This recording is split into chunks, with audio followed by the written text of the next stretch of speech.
So that was an excellent statement you made, because there was only one time Jesus was without anything. Right. His whole ministry, his whole existence, he walked in abundance. My God, why have you forsaken me? He felt even forsaken by God on the cross. Only on the cross. Only on the cross. He had no food. He had no place to live. He had no clothes on his back. He had no money in his pocket. It was only one time.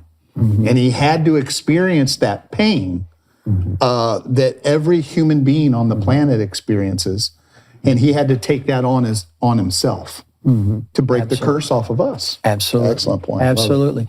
Now God has you on a new assignment, and we've talked about this so much, and guys, I'm in the foxhole with him on this. I love what God has called you to do, and so we want to talk about that. What is this new assignment? I mean, you've been teaching confidence. You were one of the founders with John Maxwell. You were a part of the Apostolic Coalition with C. Peter Wagner. All of these types of things. Now God has taken you in a completely different direction, and it's powerful, and we want to hear about it. Well, I'm super excited.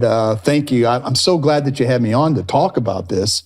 One day I was sitting at dinner with my wife at a restaurant, and my wife has, she does a lot of coaching with women, especially high level women who do big things for God, and women who are wives of high level leaders.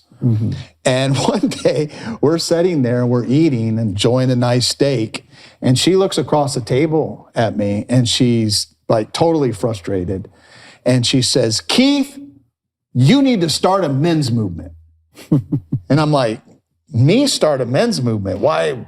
I love that she didn't say ministry. She said movement. Yeah. I like that. That's bigger. That's bigger. Yeah. She didn't even say, "Hey, you need to do a teaching on how to be a better man." It was like, you start need to start a men's movement. And I was like kind of shocked that she said it.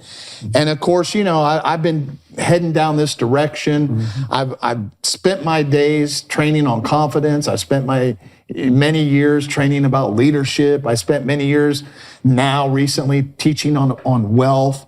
And then my wife's talking about now it's men. And my wife, she has that prophetic edge on her. Yeah. So at first I'm like, man, maybe I need to pay attention to this. But my insecurities came up. I'm like, well, who am I to teach men how to be men? And I'm kind of thinking about that.